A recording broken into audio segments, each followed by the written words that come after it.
Պարոն Անդրեասյան, SMS-ով դուրս եկաք, SMS-ով հետ եք եկել։ Ճիշտ ասած, SMS-ով դուրս չեմ եկել, իմ դիմումով եմ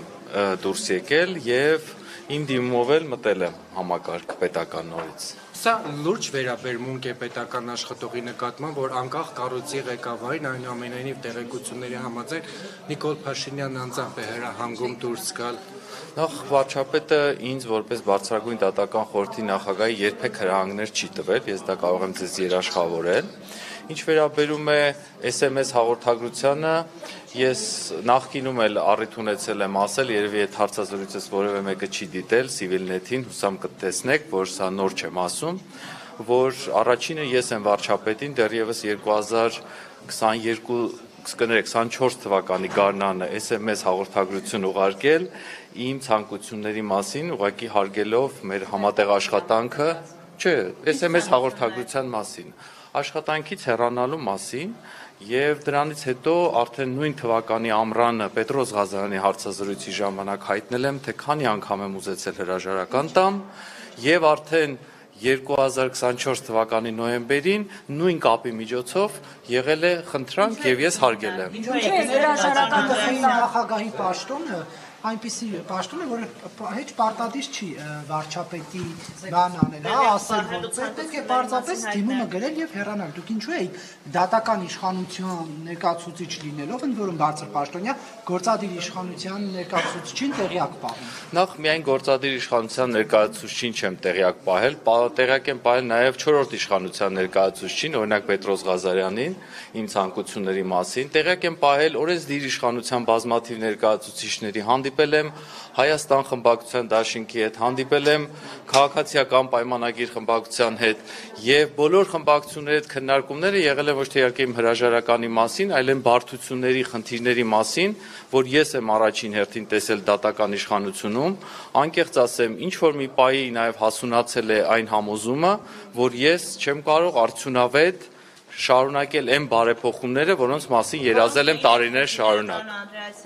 Այնքան շատ են այս ճեպազրույցի որոշումները, որ դատավորները պետք է վերդիկտ կայացնեն, օրինակ Փաշինյանի որոշման ցանկությամբ մեդիահաբերում նարեկ նույնիկ նայեք։ Ուրախանում եմ, որ այսպես ենթադրություններ ունեք, բայց ձեր ենթադրությունները սխալ են։ Պարոն Անդրեասյան, դուք հիմա զբաղեցնում եք այնպիսի մի պաշտոն, ձեր նախորդը հիմա դուրս եկավ եւ ըստ մամուլի հրապարակման իրավական հայցերը, երբ որ Նիկոլ Փաշինյանը որոշեց, որ պետք է հետ վերցնել, այդ հանգամանքն էր հիմքը։ Հիմա դուք օրինակ ինչով եք զբաղվելու, ձեր գործ ինչ է լինելու, եթե այդ հայցերը պետք է հետ կանչվեն, դուք էլ լուր հետևեք այդ ամեն ինչին, եթե համաձայնվել եք այս պաշտոնին։ Նախ ուզում եմ ձեզ տեղյակ պահեմ, որ ոչ իմ նախորդի, ոչ իմ օրոք որևէ հայց հետ չի վերցվել եւ նման քննարկում չկա, եւ եթե լինի նման քննարկում, ապա ձեզ հաստատ տեղյակ կպահենք, ես բոլոր դատական վեճերով ներկայացնելով Հայաստանի Հանրապետությունը մեծ պատիվ է ինձ համար եւ միջպետական վեճերով Ադրբեջանի հետ եւ արբիտրաժային գործերով եւ մարդու իրավունքների եվրոպական դատարանում ես ներկայացնում եմ անխափան Հայաստանի շահերը եւ այդ շահերը պաշտպանում եմ այնպես, ինչպես պետք է մեր երկրին եւ որ ոչ դուք, ոչ ձեր երեխաները չհայտնվեն լրացուցիչ մեծ ֆինանսական վնասների կամ դժվարների հայրազմագերիների։ Բայց նախաստորագրված պայմանագրում նման կետ կա, որ պետք է հայցերը հետ քաշվել։ Այսինքն դուք հաշտ եք այդ մտքի հետ եւ Հեղիշե Կիրակոսյանը եւ Դեմիրը եւ դուրս եկավ, դուք կարծում եք, որ այո, մենք պետք է ներկայացված հայցերը հետ քաշենք։ Ես ուսումնասիրել եմ ամբողջ փաթեթը, պարոն Կիրակոսյանը չի ստացել եւ նաեւ մեր գրասենյակը չի ստացել որևէ առաջարկ որևէ հայցից հրաժարման եւ ես սա պաշտոնապես ասում եմ, եթե երբևէ Հայաստանի Հանրապետությունը, Հայաստանի կառավարությունը, Հայաստանի Հանրապետության ազգային ժողովը, Սահմանադրական դատարանը կորոշի վավերացնել որևէ համաձայնագիր, որով կորոշի որևէ իրավական գործընթաց դադարեցնել, դուք այդ մասին ինձանից ավելի շուտ կծանոթվեք։ Դրանից հետո արդեն միասին մենք կհասկանանք, թե որը ինչ իրավական գործընթաց է պահանջում։ Ռազմագերիների հարցը ինչպես է լուծվելու։ Պարոն Անդրեասյան, դուք նշանակվեցիք այս պաշտոնում Լիպարի Դրմեյանի աղմկահարույց պաշտոնանկությունից հետո, երբ որ վարչապետը հայտարարեց, որ ես եմ կառավարության ղեկավարը, որևէ մեկը իմ ասածին հակադիր ոչ մի չի կարա ասել։ Ես եմ կառավարությունը հաներողություն, որ որևէ մեկը չի կարող ինձ հակասող որևէ բան ասել, այսինքն ձայնի, կարծիքի իրավունք ընդհանրապես չունի։ Հիմա դուք այսպես կներեք էլ այդ բառը, որ օգտագործեմ վիրավորականներին, բայց սա ինչ որ անողնաշար բան չի պահանջում, պաշտոնյաներ, ենթականեր չի պահանջում ձեր այդ պաշտոնը, թե ոչ մի բան դուք ծպուտ անելու իրավունք փաստորեն չունեք։ Մենակ Փաշինյանն ինչ ասի, պիտի այդ անեք։ Բոլորը ձեր սխալ, ոչ կոռեկտ ձևակերպումներն էին, որոնց հետ բոլորի հետ ես անհամաձայն եմ։ Բնական գործընթաց է, երբ դու պաշտոն ես զբաղեցնում, ունես ղեկավար։ Վստահ եմ, որ ցանկացածս ներկաներից ունի ղեկավար, եթե իհարկե իր սեփական բիզնեսով չի զբաղվում։ Եվ ղեկավարի ասացի հետ եթե համաձայն չես, դա չի նշանակում, որ դու ծպտուն չես կարող անել։ Դու կարող ես անհամաձայնությունը արտահայտել սեփական դիմումով, հրաժարվելով այն աշխատանքից, որը չի բավարարում քեզ ու քո արժեքներին։ Ես կարող եմ ձեզ վստահեցնել, որ ոչ մի իմ նախորդ աշխատանքում չի եղել 1 օր, երբ ես անցկացրել եմ այդ աշխատանքում, լինելով անհամաձայն իմ արժեքների եւ սկզբունքների հետ։ Եվ հետեւաբար, եթե երբևէ ես այս պաշտոնից հեռանամ ոչ այլ նպատակներով, այլ իմ սկզբունքների հետ հակասության պատճառով, ձեզ այդ մասին կտեղեկացնեմ։ Բայց կտեղեկացնեմ նաեւ իմ ղեկավարին։ Հայ ռազմագերիների հարցի հետ կապված Արբիտրաժի որոշումը պարտադիր կատարման ենթակա է, թե ոչ, որովհետև Դրմեյանը հեռացավ համարելով դրա պարտադիր կատարման։ Ես պարոն Դրմեյանի ոչ մի հայտարարություն չեմ տեսել, բայց կարող եմ ձեզ ասել, որ Հայաստանի Հանրապետությունը կատարում է իր բոլոր միջազգային պարտավորությունները, բոլոր արբիտրաժային վեճերով եւ մենք հիմա որևէ այլ մանրամասն, որևէ արբիտրաժային վեճի ձեզ չեն կարող հայտնել, ոչ թե որտեղ ես դա չեմ ուզում թաքցնում եմ, այլ դա արգելված է արբիտրաժային կանոններով։ Այս հրապարակային քննարկումը ինքնին վնասում է Հայաստանի շահերին այն արբիտրաժային ատյաններում, որտեղ մենք պայքարում ենք մեր բոլորի շահերը պաշտպանելու համար։ Եվ ես ձեզ ուղղակի ուզում եմ եւս մեկ անգամ հավաստիացնեմ, որ Հայաստանը լիարժեք կատարում է իր բոլոր իրավական պարտավորությունները բոլոր արբիտրաժների եւ բոլոր ատյանների հետ կապված։ Մնացածը, երբ որ կլինեն արբիտրաժային վերջնական վճիռները, դուք կտեսնեք, թե Հայաստանը կատարել, թե չի կատարել իր պարտավորությունները։ Միջանկյալ որոշումները կատարման ենթակա չեն։ Հեցի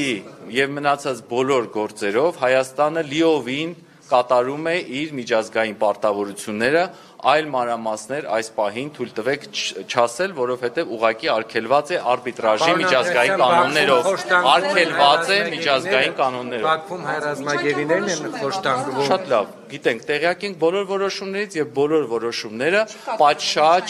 պատշաճ ընթացքի մեջ են եւ բոլոր որոշումներով արբիտրաժային, ես կպատասխանեմ, երբ որ գործընկերները բավարարված կլինեն այս հարցը։ Այսինքն դուք եք համաձայն Դրմեյանի հետ, որ պարտադիր պետք է կատարվի։ Նորից եմ ասում, այն ինչ կատարվում է եւ այն ինչ կատարվել է, եղել է լիարժեք արբիտրաժային կանոնների եւ բոլոր միջազգային մեր պարտավորությունների շրջանակներում։ Այլ մանրամասներ, թե ինչ է միջանկյալ որոշումը, ինչ է այն նախատեսում, ինչպես պետք է կատարվի եւ որքանով է կատարվել, այդ ամենը ներկայացվում է արբիտրաժային տրիբունալին եւ ոչ թե հայ կամ որևէ այլ հանրությանը, որովհետեւ մենք ունենք կիպրացի քաղաքացիներ, Կիպրոսի քաղաքացիներ, որոնք օրինակ հեծի գործով դիմել են, ոչ Կիպրոսի հանրությանն ենք մենք տեղյակ պահում, ոչ Հայաստանի հանրությանը, որովհետեւ դա արբիտրաժի հստակ օրենսդրական պահանջ է որևէ մանրամասներ չհոսեցնել հանրություններին, մինչև չլինի արբիտրաժային վերջնական որոշումը։ Ես նորից եմ ասում,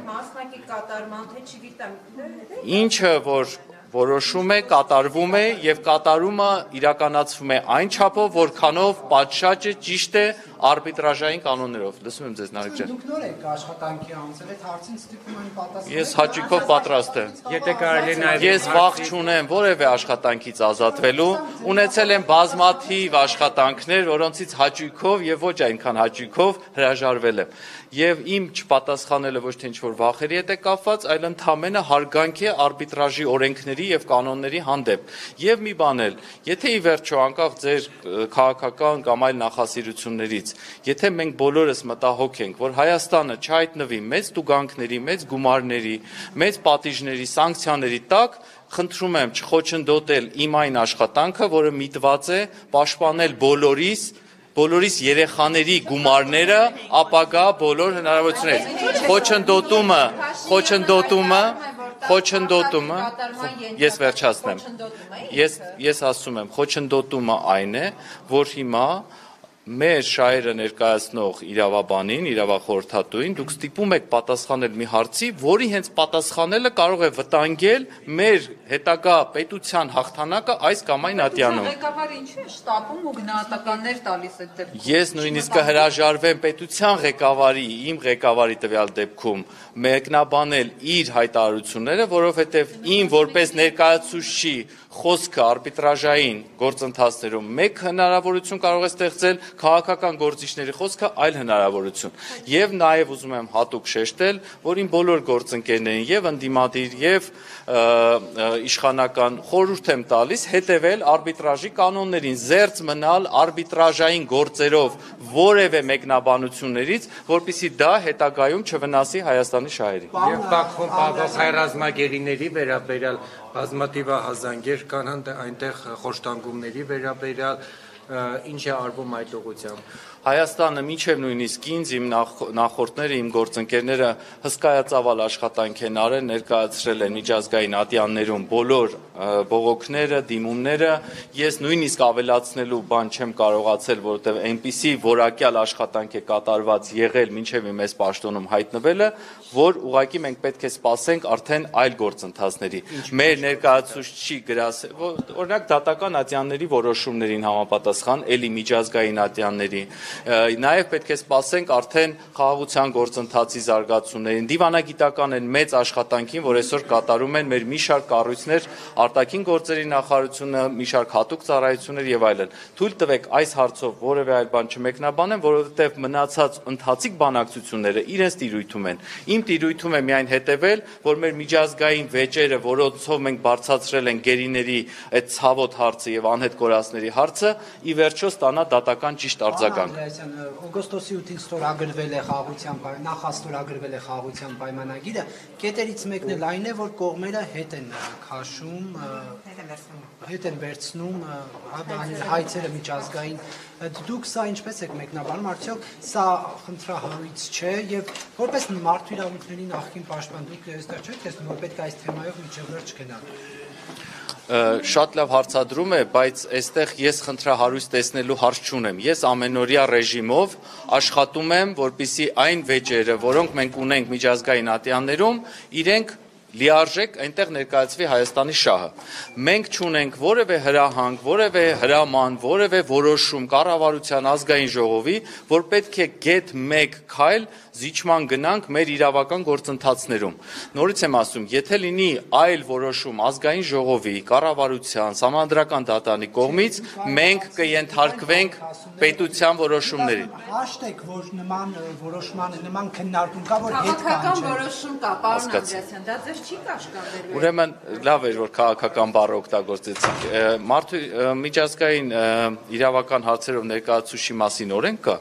եւ այդ հատուկ այդ օրենքում նշված է, որ ես իրավունք չունեմ զբաղվել քաղաքականությամբ եւ պետք է քաղաքականապես չեզոք լինեմ։ Շատ լավ ասեցիք, սա քաղաքական հարց է, խնդրում եմ հարց ուղղեք քաղաքական գործիչներին։ Ինձ հարցնում եք, որևէ գործով մենք հետ քաշել ենք որևէ մեր գործողություն իրավական քայլ, ոչ։ Հաշտ եմ ես ապագայում պետության որոշումների, մարդու իրավունքների որպես պաշտպան, մարդ, իրավաբան, հայր, չգիտեմ, որդի, քաղաքացի, ես հաշտ եմ այն ամենի հետ, ինչը իշահ կլինի մեր Հայաստանի Հանրապետության եւ մեր մարդկանց։ Որոշելու են քաղաքական ուժերը եւ ինձանից շատ ավելի բարձր կառույցներ, ինչպիսին է օրինակ ազգային ժողովը, ինչպիսին է սահմանադրական դատարանը։ Նրանք են որոշելու։ Կոնկրետ, պարոն Անդրեասյան, եթե ազգային ժողովը նման որոշում կայացնի քաղաքական, ինչպես դուք այդ որոշումը կատարելի եք, անկախ նաեւ դուք որպես քաղաքացի, որպես իրավաբան ինչ կարծիք ունեք կամ հասկացա, եթե որոշում կայացվի, որը որ ես պարտավոր եմ կատարել ըստ օրենքի եւ ըստ իմ խղճի եւ ըստ բարոյական բոլոր հնարավորությունների, որտեւ դու եթե պաշտոն ես զբաղեցնում եւ այդ պաշտոնի համար հստակ գրված է, որ քո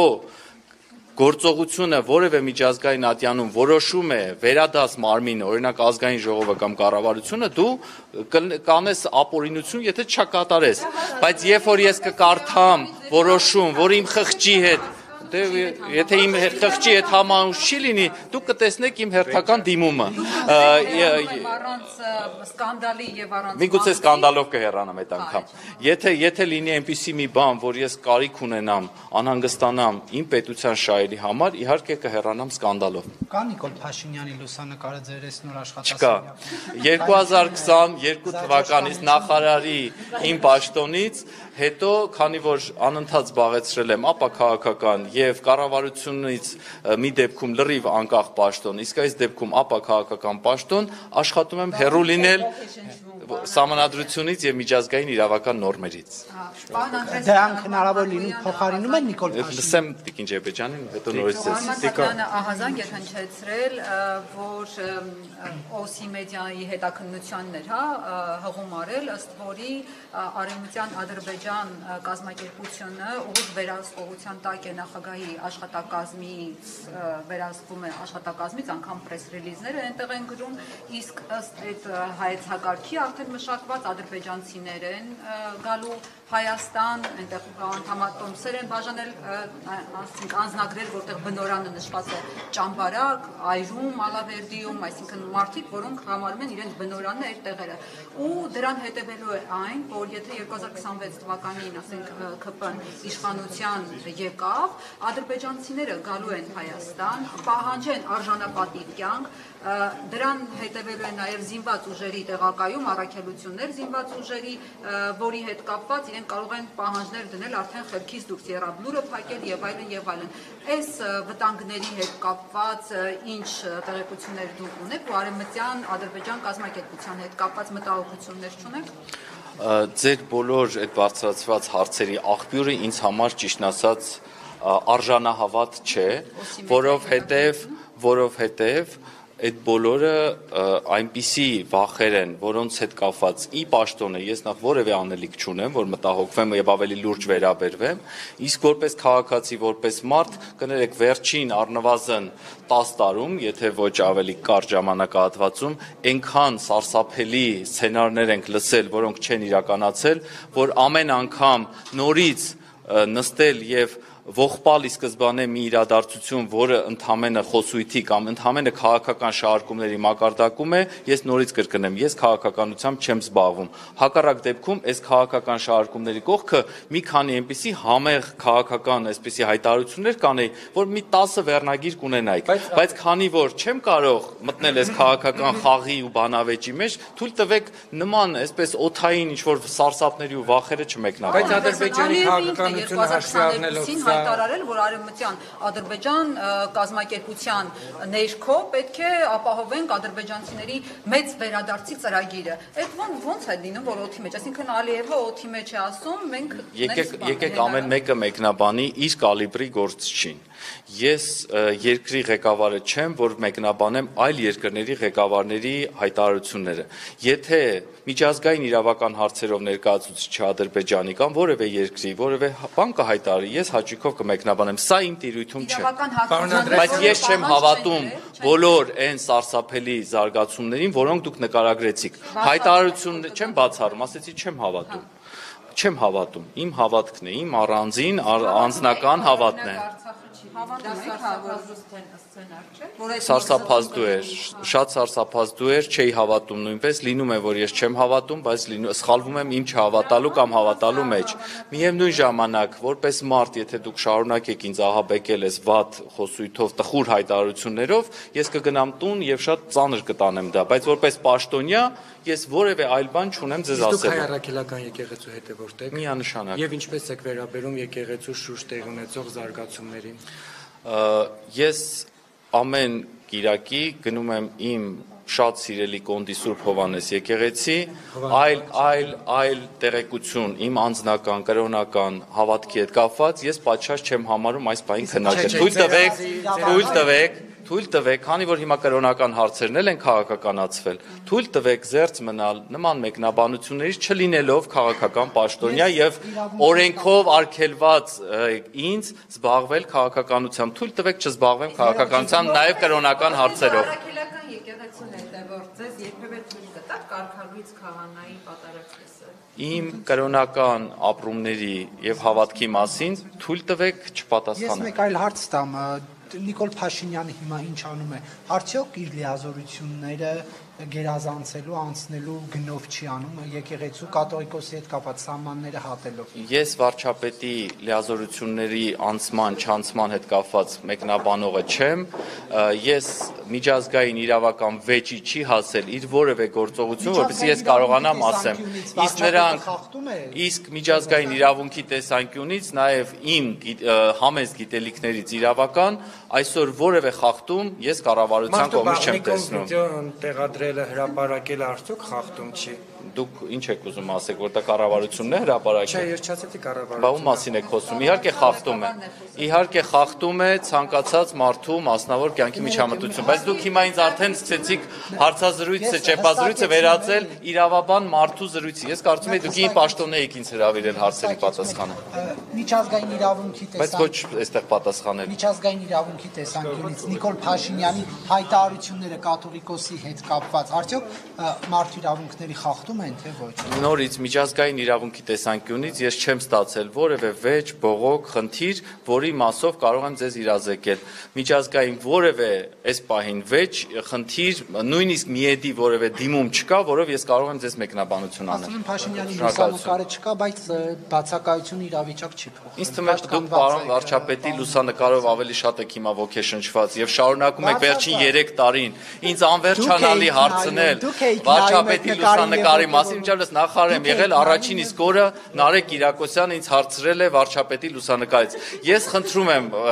ովքեր որ հետևում են եւ կարող են պարոն Կիրակոսյանին ուզում ենք նվիրել վարչապետի լուսանկարը, որ այդ ոգեշնչման թեման ձեզ մոտ անցնի։ Ես չեմ մանիպուլացնում,